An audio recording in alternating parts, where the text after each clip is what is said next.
اعوذ باللہ من الشیطان الرجیم بسم اللہ الرحمن الرحیم الحمدللہ والصلاۃ علیہ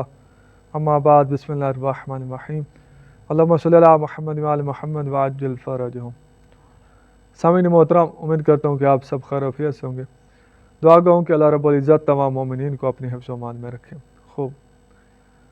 ناظرین محترم، سب سے پہلے تو حمد ہے اس پروردگار کی جس نے ہمیں انسان بنایا اور انسان بنانے کے بعد محمد وآل محمد کا محب بنایا۔ ناظرین محترم، جیسا کہ آپ کو پتہ ہے کہ ہم علماء حقہ کا پہلے بھی دفاع کرتے رہتے ہیں اور انشاءاللہ کرتے رہیں گے، کچھ جہلاء کی طرف سے اور کچھ نادانوں کی طرف سے اور کچھ دشمنان محمد وآل محمد اور دشمنان علماء کی طرف سے بزرگان پہ الزامات لگائی جاتی ہے، مختلف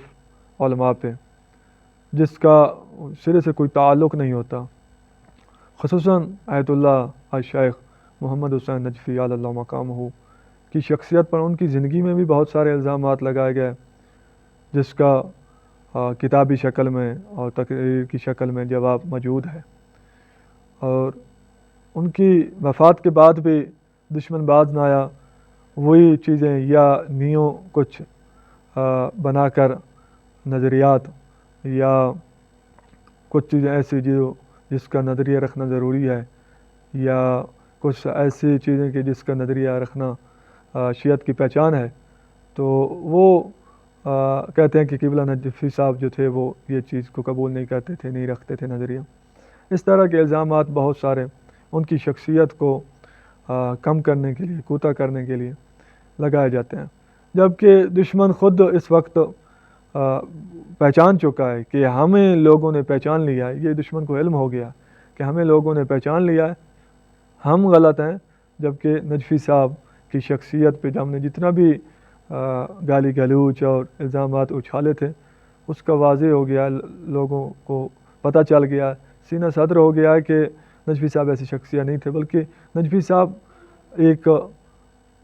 فقط شخصیت نہیں تھے بلکہ ایک نظریہ کا نام تھے۔ وہ نظریہ کیا تھا؟ وہ نظریہ قرآن اور حدیث کا نظریہ جو ہے، وہی نظریہ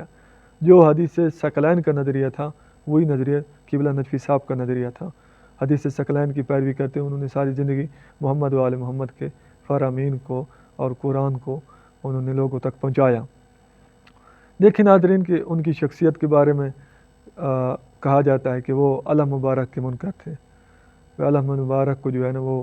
تسلیم نہیں کرتے تھے، بلکہ وہ اس چیز کو اچھا نہیں سمجھتے تھے کہ علم لگایا جائے یا علم کی شبیہ نکالی جائے، یہ گھروں پہ لگایا جائے، تو یہ چیز وہ اچھی نہیں سمجھتے تھے۔ تو یہ بہت بڑا جھوٹ ہے، اتنا بڑا جھوٹ ہے ناظرین کہ جس کا میں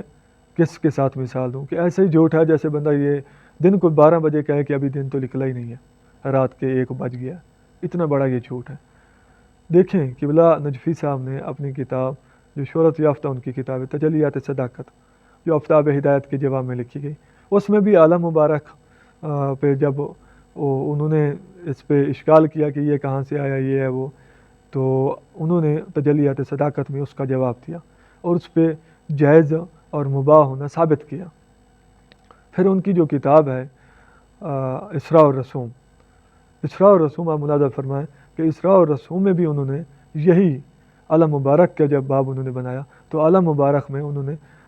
لکھا کہ علم مبارک کے جائز ہونے میں کسی فرقے کا بھی اس میں اختلاف نہیں ہے، یہاں تک لکھا، اور پھر لکھا کہ اس میں کوئی دلیل کی ضرورت ہی نہیں ہے، علم مبارک کے جائز قرار دینے پہ کوئی دلیل کی ضرورت ہی نہیں ہے، واضح ہے یہ۔ اور پھر انہوں نے لکھا کہ امام علی علیہ السلام کے پاس یہ علم رہا، امام حسن علیہ السلام کے پاس یہ علم رہا، امام حسین علیہ السلام کے پاس یہ علم رہا، جناب جعفر طیار کے پاس یہ علم رہا، دراصل یہ رسول خدا کا علم ہے، اور بعد میں جناب عباس علیہ السلام کے پاس ہے۔ انہوں نے لکھا کہ جتنے بھی بلند علم آپ بنانا چاہیں بنائیں، 100 فٹ نہیں بلکہ 1000 فٹ بھی بنا سکتے ہیں، بنائیں، جتنا بلند رکھیں اتنا بہتر ہے۔ متاسفانہ کہ دشمن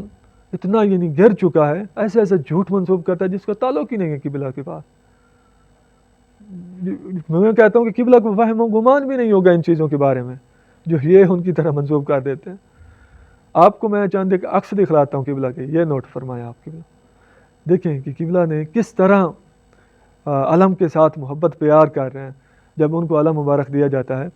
جبکہ دیکھیں کہ دشمن نے تو یہی بولا کہ وہ علم مبارک کے جو ہے وہ منکر ہیں، تو جب ان کے سامنے پیش کیا جاتا ہے وہ بیماری کی حالت میں تھے تو وہ سینے کے ساتھ لگا رہے ہیں، آنکھوں پہ لگا رہے ہیں، کس طرح محبت پیار جتلا رہے ہیں علم کے ساتھ۔ تو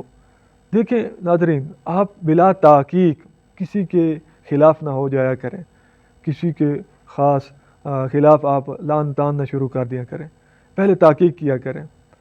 کیونکہ اس وقت سوشل میڈیا کا دور ہے، تو اس وجہ سے ہمیں ان چیزوں کی طرح متوجہ کرنا پڑتا ہے، کیونکہ لوگ کتاب بہت کم پڑھتے ہیں،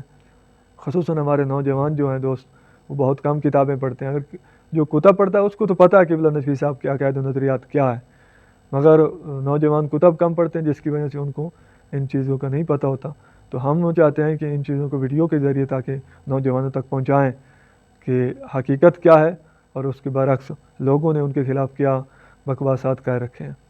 تو آخر میں دعا گو ہوں کہ اللہ رب العزت تمام مومنین کو حقیقت سمجھنے کی، حقیقت سننے کی توفیق عطا فرمائے۔ اللہم صلی علی محمد و آل محمد وعجل فرج۔